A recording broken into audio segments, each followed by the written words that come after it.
주님께서 이 시간에도 우리의 찬양을 거처로 삼으시고 이곳에 임하여 계시는 것을 믿습니다. 하나님 말씀 보겠습니다. 구약성경 열왕기상 16장 29절입니다. 544페이지입니다. 구약성경 544페이지. 불 좀 켜주세요. 544페이지.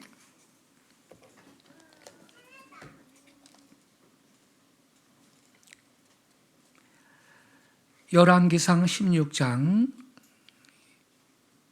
29절부터 33절 말씀까지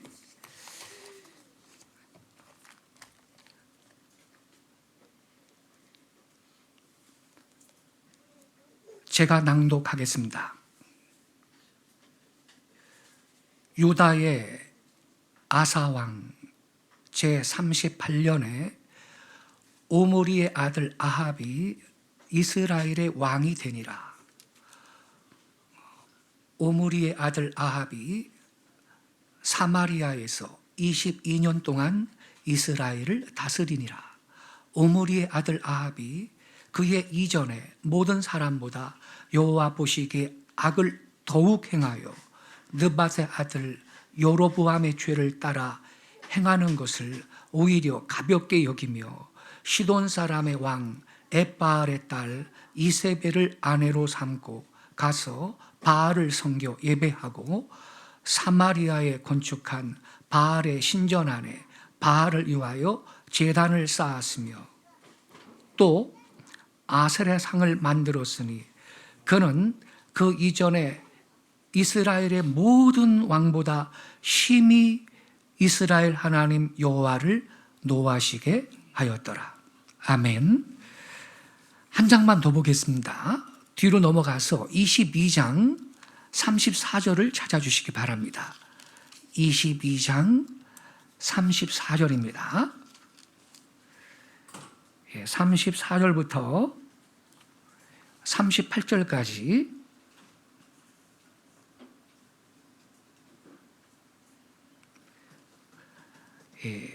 한 절씩 교독하겠습니다. 먼저 제가 34절을 읽겠습니다. 한 사람이 무심코 활을 당겨 이스라엘 왕의 갑옷 솔기를 마친지라. 왕이 그 병거 모는 자에게 이르되 내가 부상하였으니 내 손을 돌려 내가 전쟁터에서 나가게 하라 하였으나 이날의 선진이 맹렬하였으므로 왕이 병거 가운데 붙들려 서서 아람 사람을 막다가 저녁에 이르러 죽었는데 상처에 피가 흘러 병거 바닥에 고였더라. 해가 질 역에 진중에서 외치는 소리가 있어 이르되 각기 성읍으로 또는 각기 본향으로 가라 하더라. 왕이 이미 죽음에 그의 시체를 메어 사마리아에 이르러 왕을 사마리아에 장사하니라. 38절은 같이 읽겠습니다. 그 병거를 사마리아 못에서 씻음에 개들이 그의 피를 핥았으니 여호와께서 하신 말씀과 같이 되었더라. 거기는 창기들이 목욕하는 곳이었더라. 아멘. 오늘 아침에 함께 읽은 이 본 말씀을 중심으로 폭군 아합의 죄악과 심판, 이러한 제목 아래 말씀을 드리도록 하겠습니다. 솔로몬의 아들 르호보암 제2시에 이스라엘은 나라가 두 왕국으로 분열이 됩니다. 12지파 중에 10지파가 뭉쳐서 여로보암을 왕으로 옹립을 하고 따로 나라를 세웠습니다. 그것이 바로 북왕국 이스라엘입니다. 그래서 남왕국 유다는 유다 지파, 베냐민 지파 두 지파로서 나라가 유지가 되고 북왕국은 10지파로서 이루어졌습니다. 이 북왕국의 임금이 되었던 여로보암은요, 솔로몬 통치 시절 역군의 감독으로 일하던 자였습니다. 그러나 르호보암의 이 통치 방식에 반기를 들고 백성들을 규합 선동해서 따로 북쪽에 나라를 세우고 북이스라엘의 임금이 되었습니다. 근데 문제는 하나님께 예배하는 성전은 남유다 왕국 예루살렘에 있었거든요. 그럼 북이스라엘 이 백성들이 예루살렘으로 남유다 왕국 쪽으로 제사하고 하나님께 예배하려고 갈 거 아니겠어요? 예. 그래서 북이스라엘의 왕이 된 여로보암은 하나님을 섬기러 가는 예루살렘의 길을 봉쇄를 해버립니다. 그리고 다른 길을 열어놨어요. 그 길은 여로보암 자신뿐만 아니라 북이스라엘의 모든 왕들이 따라간 우상 숭배와 불순종을 상징하는 여로보암의 길이 됐습니다. 성경은 북왕국의 왕들이 여로보암의 길로 행했다고 거듭거듭 기록하고 있습니다. 여로보암은 이스라엘이 남북왕국으로 분열된 후 북왕국의 남쪽 도시인 베델과 북쪽 도시인 단에다가 예배 처소를 세우고 금송아지를 만들어 놨습니다. 그리고 백성들한테 그 금송아지가 이스라엘 백성들을 애굽 땅에서 인도하여 낸 너희 신이다. 그렇게 선포를 하고 다시는 예루살렘으로 제사하러 가지 마. 여기에서 예배해라. 즉 금송아지 우상을 숭배하도록 강요를 했습니다. 바로 이것이 여로보암의 길이었습니다. 여로보암의 길. 10계명의 제1계명과 2계명을 거역한 아주 큰 죄악인 것입니다. 그뿐만 아니라 이 여로보암은요, 새롭게 제의를 제정했습니다. 지 마음대로. 레위 자손이 아닌 보통 백성으로 제사장을 삼았고요, 자기 마음대로 절기를 변경해서 예배를 드리게 했습니다. 이 또한 하나님의 말씀을 경시하고 거역한 행위로서 이스라엘 국가의 정체성을 변경하고 함부로 훼손한 죄악이었습니다. 바로 이것이 여로보암의 길이었습니다. 근데 이러한 여로보암의 죄는 그 당대에 그친 것이 아니었어요. 북이스라엘 왕국이 멸망할 때까지 계속됐습니다. 모든 북왕국의 왕들이 이 여로보암의 길을 따라갔습니다. 북이스라엘의 왕들은 베델과 단의 이 우상 예배 처소와 그 금송아지를 제거한 적이 없습니다. 오히려 백성들로 하여금 그 우상을 숭배하도록 요구했습니다. 그들은 한결같이 여로보암의 길로 행한 악한 왕들이었던 것입니다. 그런데 본문의 주인공인 아합 왕은요, 그 중에서도 가장 악질적인 왕이었습니다. 북이스라엘의 7대 왕이었던 이 아합 왕은요, 총 19명의 악한 왕들 가운데서도 가장 악한 왕으로 평가받는 자입니다. 그는 북왕국 이스라엘의 모든 행악의 원조인 여로보암의 죄를 따라서 행하는 것을 오히려 가볍게 여긴 자였습니다. 그래서 우리가 맨 처음에 읽은 열왕기상 16장 31절 이하에 이렇게 기록이 되어 있어요. 느밧의 아들 여로보암의 죄를 따라 행하는 것을 오히려 가볍게 여기고, 시돈 사람의 왕 엣바알의 딸 이세벨을 아내로 삼고 가서 바알을 섬겨 예배하고, 사마리아에 건축한 바알의 신전 안에 바알을 위하여 제단을 쌓으며, 또 아세라상을 만들었으니 그는 그 이전에 이스라엘의 모든 왕보다 심히 이스라엘 하나님 여호와를 노하시게 하였더라. 이렇게 기록되어 있어요. 아합은 여로보암의 죄를 따라가는 정도가 아니에요. 오히려 능가했어요. 왜냐하면 아합은 그 여로보암의 죄에다가 바알과 아세라를 섬기는 죄악을 추가했기 때문입니다. 그건 이방 귀신이거든요. 예. 이방 귀신, 이방 나라들이 풍요의 신으로 섬겼던 귀신이 이 바알 신이거든요. 아세라 상이고요. 근데 이 우상을 숭배를 합니다. 아합은 분명히 하나님께서 이방 결혼을 금했음에도 불구하고 시돈 왕 에발의 딸인 이세벨을 아내로 삼았습니다. 그 이세벨이 수입한 바알 숭배를 공식화합니다. 북왕국에 바알과 아사라 숭배가 허용이 되었고 사마리아에다가 바알 신전이 세워졌습니다. 그리고 아합 왕은 바알을 숭배하고 예배했습니다. 바알 종교가 국가의 공식적인 종교가 되었습니다. 그리고 더 큰 죄악이 뭐냐? 이 바알 숭배와 아세라를 숭배를 이 이스라엘 백성들 가운데 퍼뜨리려고 아합 왕과 이세벨 왕비는 두 가지 큰 악행을 저질렀는데, 첫째가 뭐냐? 주님의 제단을 헐어버립니다. 두 번째는 이스라엘에 거하는 하나님의 선지자들을 샅샅이 찾아내서 다 죽여버립니다. 그래서 엘리야가 뭐라 그래요, 여러분? 열왕기상 19장 10절에 보니까 엘리야가 하나님께 탄원하는 말씀이 기록되어 있어요. 그가 대답하되 내가 만군의 하나님 여호와께 열심히 유별하오니 이는 이스라엘 자손이 주의 언약을 버리고 주의 제단을 헐며 칼로 주의 선지자들을 죽였음이오며 오직 나만 남았는데 그들이 내 생명을 찾아서 빼앗으려 하나이다.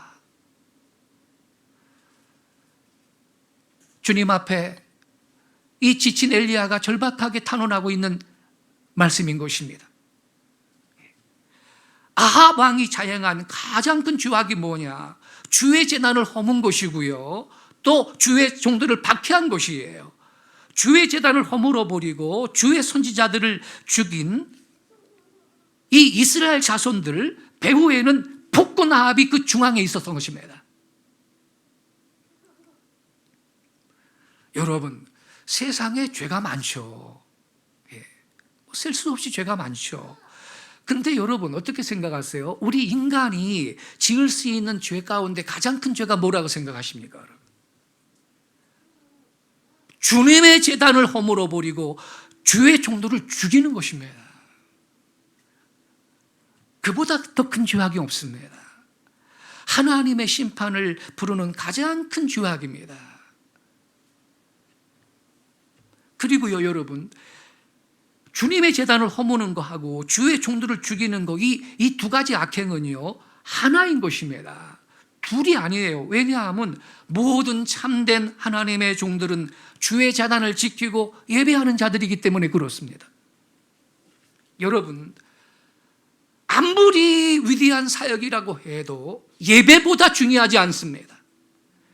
목사이든 성도이든 선교사이든 그 누구든 우리 그리스도인들의 우선순위의 사역은 예배인 것입니다. 예배보다 더 큰 사역이 없습니다. 모든 성도들은 제단을 쌓는 것이 제1순위의 사명이며 본분인 것입니다. 그런 거로 교회를 뭐라 그래요? 예배당이라고 하는 겁니다. 원래는 이 건물은 예배당이에요. 교회는 뭐 하는 곳이냐? 예배하는 곳이에요. 제단이라 이 말입니다. 할렐루야. 구약성경 이사야 43장 21절에 이렇게 기록이 되어 있습니다. 이 백성은 내가 나를 위하여 지었나니 나를 찬송하게 하려 함이니라. 하나님께서 세상의 많은 사람들 가운데 저와 여러분을 택하시고 구원하신 까닭은 하나님을 예배하도록 하기 위해서 우리를 부르신 것을 믿으시기 바랍니다. 주님을 찬양하도록 하기 위해서. 근데 여러분, 하나님이 이렇게 우리를 부르신 더 깊은 목적이 있습니다. 이 땅 가운데 하나님을 아는 지식이 있는 사람들이 없어요. 우상 잡신이나 숭배요. 근데 그들이, 주의 택한 백성들이 살아계신 하나님을 예배하는 모습을 볼 때 그들이 저들이 믿는 시들 나도 믿고 싶다, 이렇게 되는 겁니다. 할렐루야. 성교를 위해서 예배가 필요한 것입니다. 헛된 우상 잡신을 숭배하는 이방 사람들이 주일마다 택함받은 하나님의 자녀들이 모여서 경건하고 거룩하게 이렇게 찬양하며 하나님을 예배하는 모습을 그들이 볼 때 쟤들이 섬긴 신은 어떤 신이냐? 그들이 의문을 갖게 될 것입니다. 그리고 나도 저들이 믿는 하나님을 믿고 싶다라는 생각을 할 수도 있을 것이고, 그리고 그 예배당이 구원의 방주가 될 것이며, 그래서 온 열방 족속이 하나님을 찬양하는 백성이 되도록, 이렇게 하나님께서는 여러분 이 세상을 구원하려는 원대한 목적 가운데 저와 여러분을 예배자로 부르셨다는 사실을 믿으시기 바랍니다. 그래서 예배보다 더 1차적이고 중요한 사역은 없는 것입니다. 그런데 여러분, 이 아합 왕이 주의 제단을 허물어 버렸습니다. 이게 무슨 뜻인가요? 제단은 하나님께 예배하는 곳입니다. 즉 아합이 예배당을 폐쇄시켰다 이 말입니다. 현대용어로 설명을 하자면 아합이 예배당 문 닫게 했습니다. 이러한 죄는요, 어떤 죄악보다 악한 죄인 것입니다. 하나님이 가장 악하게 보시는 죄악인 것입니다. 하나님은 예배의 주인이시며 예배의 대상이시기 때문입니다. 그래서 이 아합의 통치 아래 주의 제단, 곧 예배당은 폐쇄를 당했고 하나님을 섬기는 일은 자취를 감추고 말았습니다. 자, 그렇다면 여러분, 이게 가장 큰 죄라 그랬죠. 아합의 말로가 어땠는지 아세요, 여러분? 아합의 말로가 어땠을까요? 오래오래 살다가 자기 아들한테 왕이 물려주고 편안하게 세상 떠났을까요? 그럴 수는 없지요. 심는 대로 거두는 법인 것입니다. 이것이 세상의 이치요, 영계의 원리인 것입니다. 폭군 아합은요, 비참하게 생을 마감했습니다. 우리가 두 번째 읽은 본문 열왕기상 22장에는요 아합의 죽음에 대해서 기록하고 있어요. 역대하 18장 말씀에도 기록되어 있어요. 아합 왕은 북이스라엘 나라의 왕이죠. 그때 남유다 왕국의 임금이 누구냐 하면 여호사밧이에요. 근데 아합 왕과 남유다 왕 여호사밧이 동맹을 하고 함께 길르앗 라못으로 아람이라는 나라를 대적하려고 출정을 합니다. 전쟁에 나간 거죠. 근데 그 전쟁에서 아합이 활에 맞아서 피를 많이 흘리고 전사를 합니다. 근데 그 전사의 이 방식이 기가 막혀요.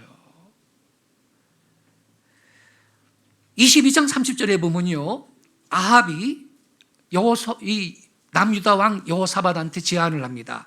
나는 변장을 하고 전쟁터로 들어갈게요. 당신은 왕복을 입고 가세요. 이렇게 제안을 합니다. 예. 그래서 여호사밧은 깊은 생각 못하고 나를 이 아합이 왕으로 존중하나 보다 뭐 그렇게 생각했겠죠. 왕복 입고 전쟁터로 나갑니다. 아합은 변장하고 나가고. 예. 근데 이 아람 왕이요, 지휘관 32명한테 명령을 하기를 너희들은 병사들하고 싸우지 마라. 오직 이스라엘 왕 아합과 싸워라 명령을 했어요. 이거를 예측했던 거죠, 아합이. 그래서 자기는 변장하고 들어간다 이거야, 전쟁터에 여러분. 여호사밧한테 당신은 왕복 입고 들어가라 그랬어요. 아주 교묘한 것이죠, 여러분. 그래서 왕복을 입은 이 남유다 왕 여호사밧이 죽을 뻔했어요. 아람 군대가 여호사밧을 이스라엘 왕 이 아합으로 오인을 하고 집중 공격을 가했거든요. 그래서 막 아합 왕이 이 여호사밧이 소리를 쳤지요. 그 소리 쳤다고 성경에 써 있는데 구체적인 내용은 없습니다만 성경학자들이 유추하기를 나는 아합이 아니다라고 외쳤을 거라는 거예요. 예.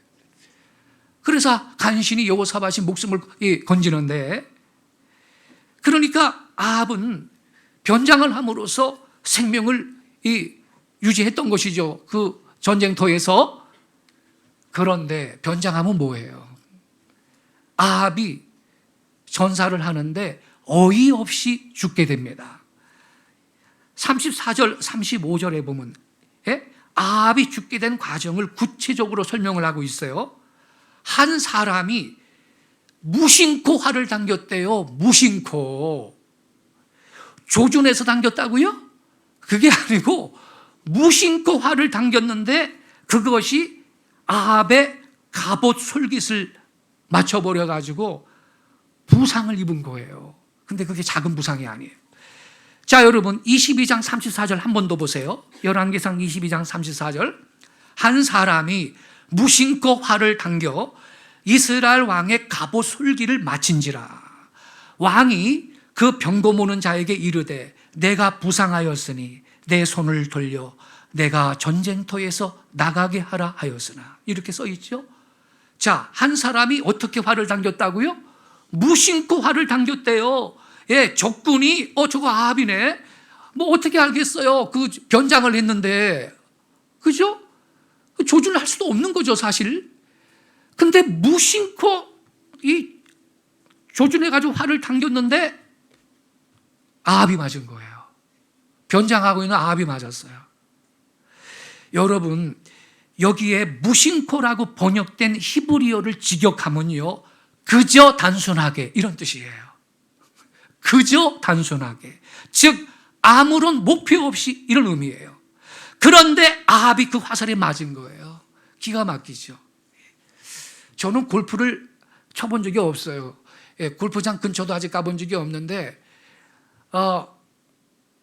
타이거 우즈라고 골프대회 나가면 항상 우승하는 골프 황제 있잖아요. 하도 골프를 잘하고 이기니까 뭐 타이거 우즈를 다이겨 우즈라고 그럽니다.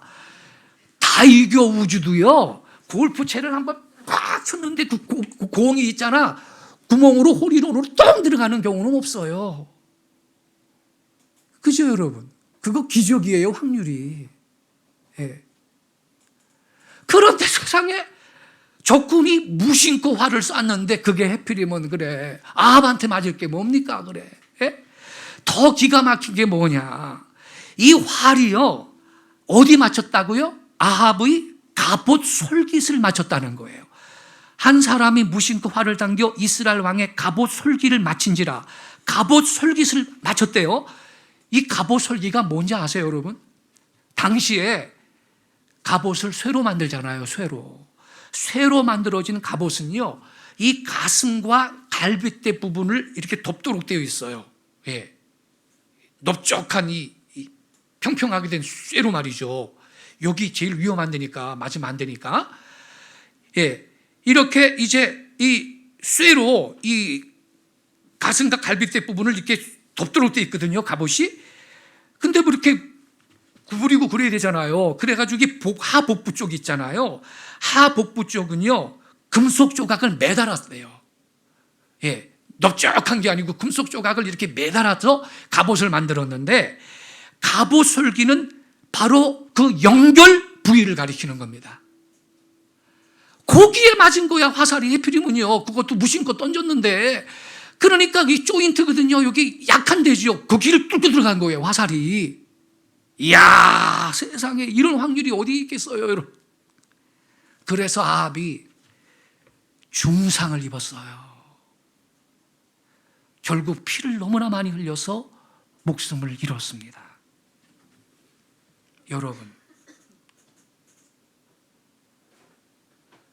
기가 막히는 아닙니까? 조준해서 쏜 것도 아닌데 그 인간이 죽으려니까 이렇게 되는 거예요. 오늘날 저와 여러분도 하나님께서 항상 우리를 지켜주셔야 건강하고 장수할 수 있는 것입니다. 예. 아합이 그렇게 어처구니 없이 무심코 쏜 화살에 맞아 목숨 잃은 거, 왜죠? 하나님께서 보호의 은혜를 걷어버렸기 때문인 것입니다.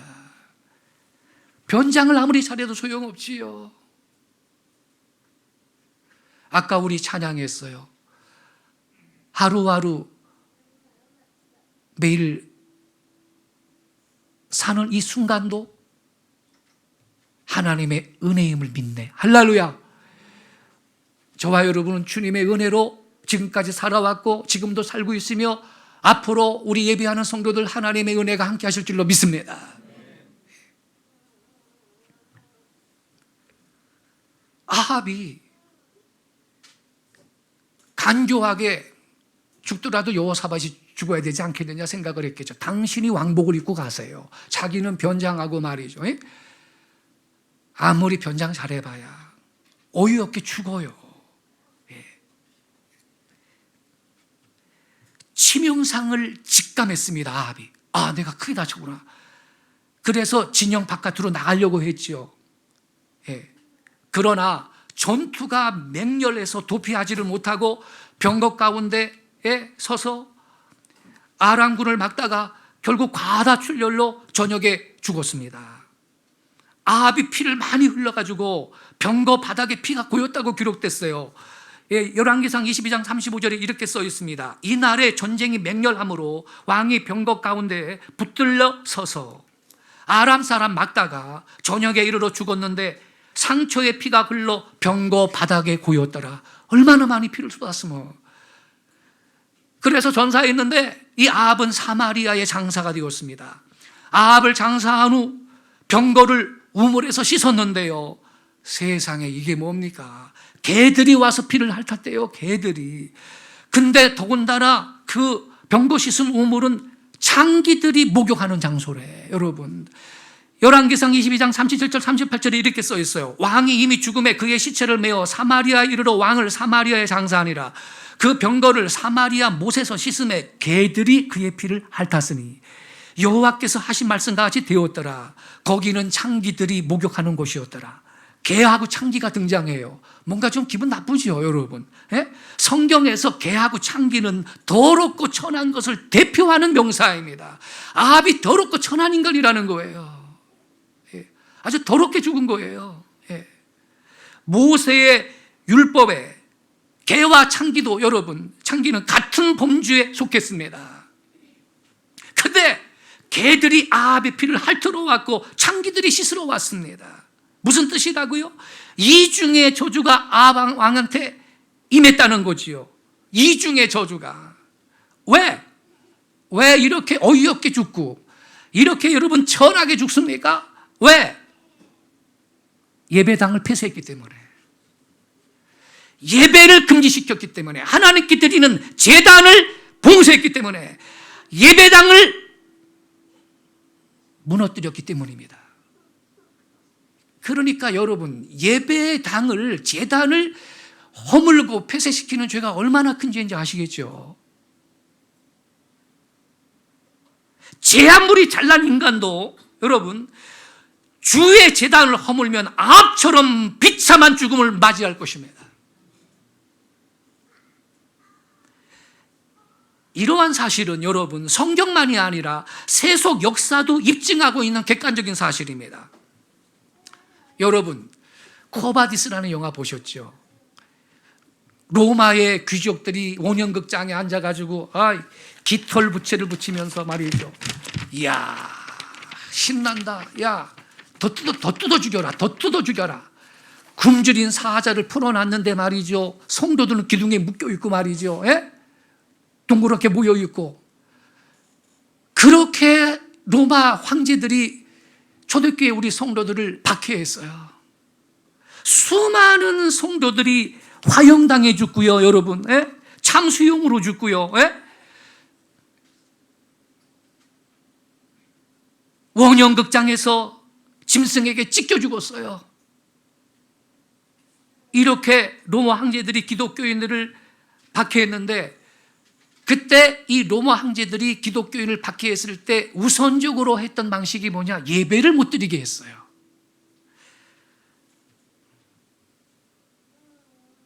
아무튼 옛날이나 지금이나 똑같습니다. 세속의 권력을 가진 자들이 기독교인을 박해할 때 우선적으로 하는 방식이 뭐냐면, 기독교인들은 예배가 제일 중요한데 예배를 못 드리게 하는 것입니다. 근데 여러분, 그렇게 박해를 가했던 이 네로 황제를 위시해서 네로, 도미시안, 하드리안, 세베루스, 막시미누스, 데시우스, 디오클레티안 황제 모두 거의 예외 없이 비참하게 최후를 맞이했습니다. 네로는 권자에서 쫓겨나 도망가다가 자신이 죽임당할 것을 알고 스스로 목숨을 끊었습니다. 도미시안도 자신의 종들한테 살해를 당했고, 하드리안도 모종의 병으로 급사했습니다. 세베루스는 사악한 친아들의 배신에 의해 제거당했고, 막시미누스는 3년 만에 곤자에서 물러난 후 폭력에 의해서 죽임을 당했고, 데시우스는 늪에 빠져 죽었는데 시신도 찾지 못했고요. 데오클레티아는요, 박해를 계시한 후 금방 황위를 빼앗기고요, 강제로 곤자에서 물러나 정신병에 걸렸습니다. 막시미아누스 헤르클리우스는요, 황위를 빼앗기고요, 목 졸려서 죽었습니다. 발레리안 황제는 처음에는 기독교에 대해서 우호적인 자세를 취했다가 돌변해가지고 천국의 소망을 둔 자들한테 잔혹 행위를 가했는데, 그는 북방 나라들의 침략을 받고요, 페르시아 왕 사포로에게 사로잡혀 포로가 되었습니다. 페르시아 왕은 그를 가장 비천한 노예 등급보다 더욱 낮게 대우하고, 말에 오를 때 야 엎드려, 그래가지고 발판으로 삼았습니다. 네. 말 발판으로 삼고 그를 몇 년 동안 포로로 부려먹은 다음에 산채로 그의 가죽을 벗겨 소금으로 문질러 죽었습니다. 네. 이 박해를 통해 기독교를 말살하려던 황제들이 하나같이 비참하게 최후를 맞이했습니다.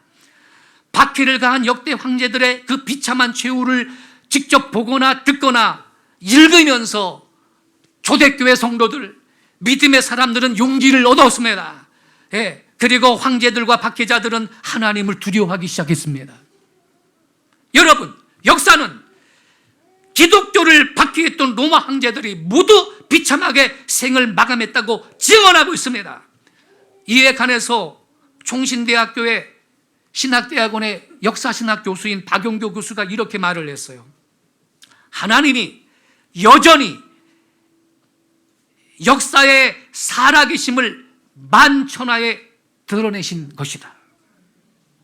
아멘이시죠? 하나님 살아계십니다, 여러분. 예? 계속 이렇게 말해요. 그 하나님은 지금도 역사를 주관하시며 당신의 교회와 백성을 섭리하시고 보호하시며 인도하신다. 할렐루야. 예. 음부의 권세가 교회를 이길 수가 없는 걸 믿으시기 바랍니다.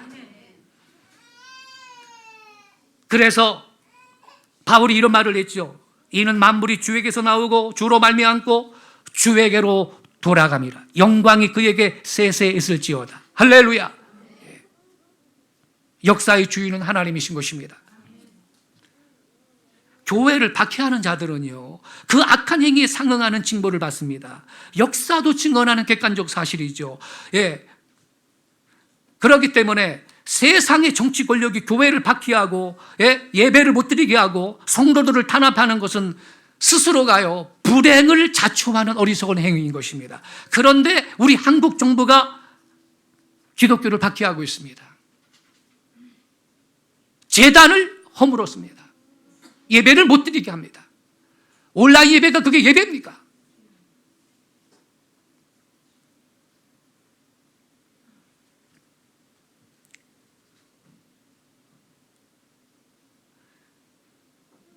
어떤 사람이 그래요. 무슨 한국 기독교가 박해를 받고 있는 거냐고. 개념이 없는 사람이 있어요. 박해를 받고 있는 겁니다, 여러분. 제가 그 객관적인 증거를 지금 제시해 드릴게요. 전국에 6만 3천 개 교회 가운데 72개 교회에서 확진자가 나왔는데 0.11%입니다. 매우 낮은 비율이에요. 게다가 지금까지 교회에서 확진자가 나온 것은 전체의 3%에 지나지 않았어요. 근데 한 달 전에 사랑제일교회에서 확진자가 이상하게 8.15 광복절 행사 이후 많이 발생했어요. 이게 의문이 있는 거예요. 그러나 어쨌든 그거 합쳐서 7%예요.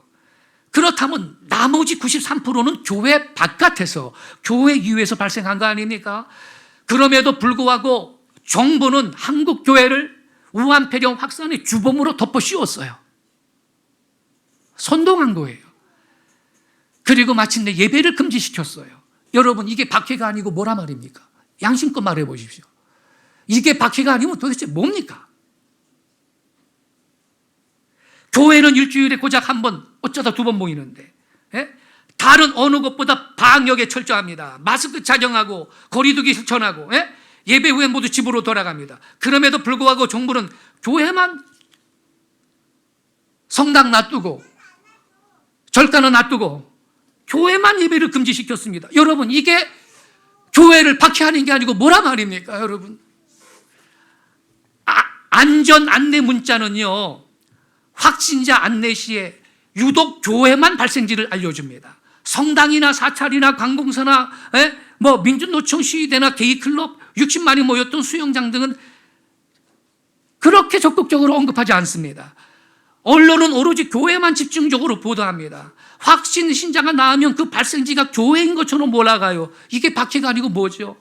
여러분, 제가 뉴스를 유심히 살펴봤어요. 지난 6일 날요, 은평구 수색성당에서 코로나19 소규모 집단 감염이 발생했거든요. 이 성당 교인 한 명이 6일 최초의 확진 후에 교인 및 지인 4명이 추가 감염됐어요. 예, 수색성당에서 5명의 확진자가 나왔어요. 이 방역당국은요, 미사 참석 및 교인 간 식사 모임 등에서 감염된 것이다 이렇게 추정을 했는데, 그런데 뉴스에는요, 수색성당발 이렇게 보도하지 않았어요. 제가 봤어요. 뉴스를 어떻게 하나. 자막만 나오는데, 예? 종교 관련 확진자 몇 명, 종교 관련이래 또 그거를. 아예 성당 얘기도 안 꺼내요, 거기는, 뉴스는. 예? 절도 마찬가지예요. 영등포구 여러분, 1년 종교 서울 포교소에서, 예, 지난 9월 5일이에요. 지난주 9월 5일. 한 명이 최초 확진 판정을 받았거든요. 그 이후에 7일 날 11명이 무더기로 추가 감염됐어요. 예. 이 절에서는 지난달 29일 그리고 9월 1일 사이에 진행된 법회에 최초의 확진자 등이 참석을 하고 감염 확산이 이루어졌다 이렇게 추정을 되는데, 그런데 제가 뉴스 들어봤어요.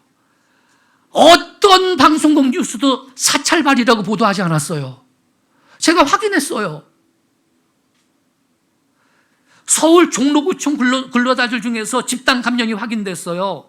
종로구청 이 공원 녹지 관리 업무 근로자 중에 지난주죠, 8일 날 첫 확진자가 발생했는데 접촉자 조사 결과 10명이 추가 확진돼가지고 누적 확진자가 11명 됐어요. 그러나 어떤 방송 뉴스도 종로구청 발 이렇게 보도하지 않았어요. 근데 교회만 한두 명 나와도 교회 발이래. 여기도 순복음교회 담임 목사님이 항의했어요. 자기 교회, 그게 교인이 얼마나 많습니까? 근데 자기 교인 중에 5명이 그 감염된 사람이 있는데 교회 예배당에서 감염된 것도 아니고 딴 데서 다니다가 어떻게 감염이 됐는데 방역당국이 종교가 뭡니까? 물어봤겠죠. 어느 교회 다니냐고. 순복음교회 다닌다 그랬어요. 근데 뉴스는요, 순복음교회 발이야. 그래서 여기도 순복음교회 이영호 목사님이 항의했어요. 그러지 말라고. 여러분, 이게 기독교 박해가 아니고 뭡니까? 한국교회는 박해받고 있는 것입니다.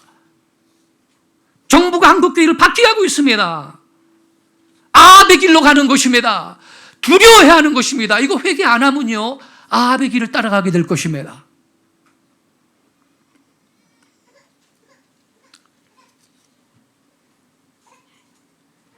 아합처럼 예배를 금지시켰습니다. 이런 정책 고치지 않으면 아합의 길을 따라가게 될 거예요. 그런 거로 여러분 담대하시기를 바랍니다. 주님은 우리와 함께 하십니다. 음부의 권세가 하나님의 교회를 이기지 못할 걸 믿습니다. 어느 나라 대통령이든 어느 나라 정부든 성공하는 대통령이 되려면요, 하나님의 교회를 박해하면 안 돼요.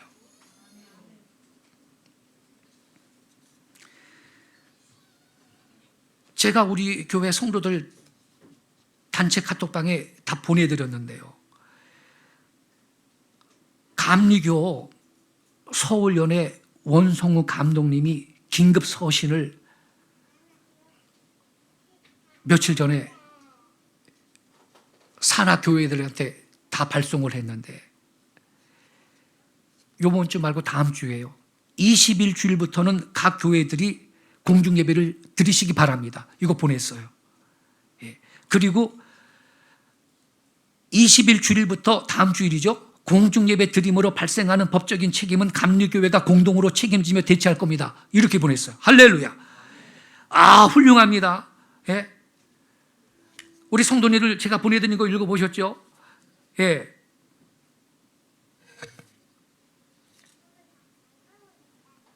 이렇게 말했어요. 중국 우한발 코로나 바이러스는 지난해 연말부터 확산되기 시작해서 근 9개월 동안 우리의 일상을 위협했고 국가를 넘어 전 세계적으로 모든 분야의 상황을 크게 위축시켜 놓았습니다. 그런데 이와 같은 재난의 상황으로 인하여 현재 우리나라에는 개인의 자유와 생업의 자유, 집회의 자유와 교회, 예배의 자유 같은 많은 것들을 지나치게 통제하고 있습니다.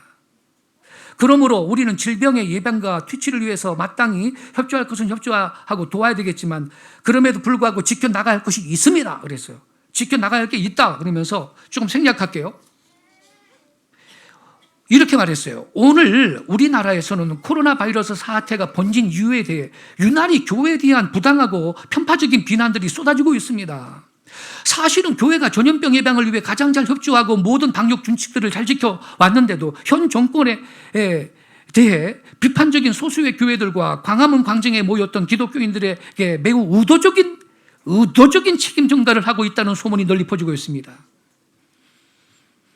이에 우리 감리교회는 13일 주일까지는 주일 공중예배를 영상으로 들이대 20일 주일 예배부터는 다음 주일이에요. 정상적 예배 회복이 시작돼야 한다고 믿습니다.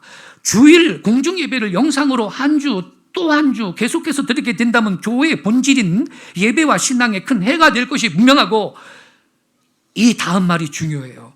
교회들은 정부의 명령에 맹종하는 정부 하부 기관으로 전락되고 말 것이기 때문입니다.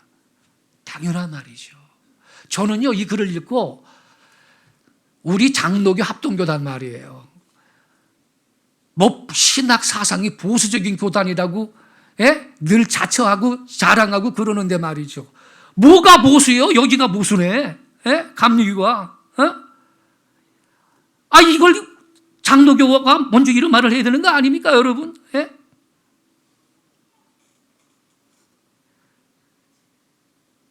그리고 계속 이렇게 말해요. 우리의 주인은 하나님이시고 우리가 경배할 분은 죽음에서 부활하신 예수 그리스도이십니다. 우리에게 예배를 드려라 드리지 말라 명령하실 분은 오직 창조자이시고 구원자이신 우리 주 하나님 한 분뿐이십니다. 할렐루야. 훌륭하신 목사님이에요. 이 강론이 훌륭하세요. 아주 이 시대의 주기철 목사님 같은 분이에요, 제가 보기에. 그리고 계속 이렇게 말해요. 방역 당국은 우리에게 그리스도인의 고유한 신앙과 믿음에 대한 명령을 내릴 위치에 있지 않고 다만 방역에 협조해달라고만 말해야 할 것입니다. 우리 기독교 대한 감리회는 앞으로도 방역에 잘 협조할 것이고 교회당 내부를 깨끗하고 청결하게 하며 성도들 모두가 경건하고 건강하게 살아갈 것입니다. 그러나 정부 당국자들은 교회를 문제 집단 정도로 경시하는 어투로 예배당 문을 닫으라는 권한 바깥의 명령을 내리지 말아야 합니다. 그랬어요. 이렇게 지적했어요. 그러면서 20일 주일부터는 각 교회들이 주일 공예배를 드리기 바랍니다. 그렇게 말했어요. 그리고 이렇게 말해요. 20일 주일부터 주일 공예배를 드림으로 발생하는 법적인 책임은 감리교회가 공동으로 책임지며 대처할 것입니다. 그랬어요. 이 글을 읽고요, 우리 노예 목사님이요, 자기는 여태까지 장로교 목사로서 자부심을 갖고 우리의 신학사상이 위대하다고 나름 자부심을 갖고 그렇게 살았는데 처음으로 감리교가 부럽다는 생각이 들었대. 감리교가 공동으로 책임지며 대처할 거다. 이렇게 선언했고요. 만약에 어떤 교회에서 예배를 드림으로 인해서 확진자가 발생되었을 경우에는 잠시 그 교회의 예배당 문을 닫고 방역한 후 다시 예배 드리면 될 겁니다. 그래서 우리 교회 성도님들 아시죠? 제가 이미 2월달, 3월달부터 얘기한 거. 어떤 교회에서 감염자가 생기면요, 그 교회만 폐쇄하는 거예요. 그것도 2주간. 그리고 그 후에 또 예배하면 되는 거예요. 그렇지 않아요? 아니 쇼핑센터 같은 데도 뭐 그렇게 했잖아요, 여러분. 제가 늘 했던 말을 하셨어요. 귀하신 성도 여러분, 하나님은 아합의 길로 가는 자를 그냥 놔두지 않습니다. 스스로한테 불행을 지금 초대하고 있는 것입니다. 그런 거로 담대하시기 바랍니다. 우리는 그리스도인들은 예배가 우선순위에 사여지고, 하나님은 이 시대에 누가 진정한 예배자인가를 지금 보고 계시는 것입니다. 여기 모이신 귀한 예배자들, 하나님의 은혜가 이전보다 더 넘치도록 생애 동안 함께 하실 줄로 믿습니다. 기도하겠습니다. 살아 역사하시는 아버지 하나님, 성경의 증언은 제단을 허물고 진정한 예배를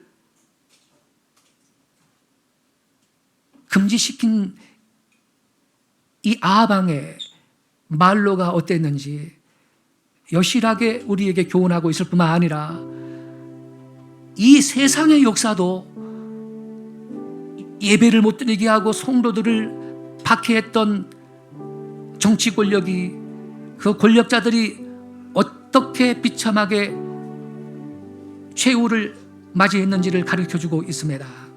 그런 거로 하나님의 교회는 음부의 권세가 이기지 못할 것이므로 어떤 상황 속에서도 주여 우리들로 하여금 담대하게 하시고, 우리로 하여금 기쁨과 평안으로 예배하는 성도들이 되게 해 주옵소서.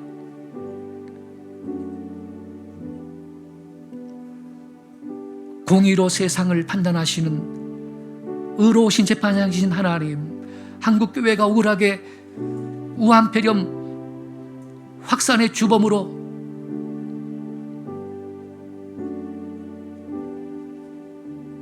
죄를 덮어쓰고 희생양이 되었습니다. 선악간에 판단하시고 아합의 길로 가는 자들을 드러내 주시며, 이 땅에 오직 하나님을 왕으로 고백하고 그리하여 예배하는 성도들이, 진정한 예배자들이 일어나게 해주시고, 그렇게 예배하려고 여기 모인 귀한 성도들 더 풍성한 은혜로 모든 걸 더하여 주옵소서.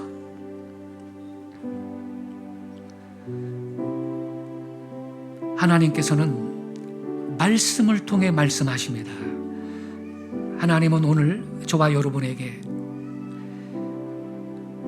아합과 같은 권력자의 최후가 어떤 것인지 자세하게 알려주셨습니다. 그런 거로 이 시간 기도하실 때 주여, 우리로 하여금 더욱 예배를 존중하고 주의 제단을 지키는 자가 되게 하시고,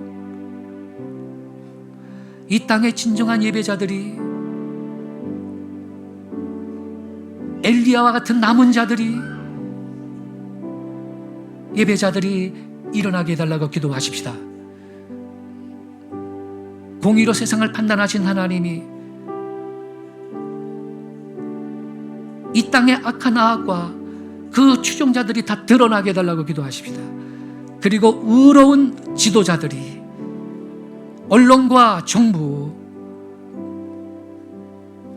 입법부, 사법부, 행정부 모든 곳에 세워지게 해달라고 기도하십시다. 다 같이 말씀 붙들고 통성으로 잠시 조용히 기도하겠습니다.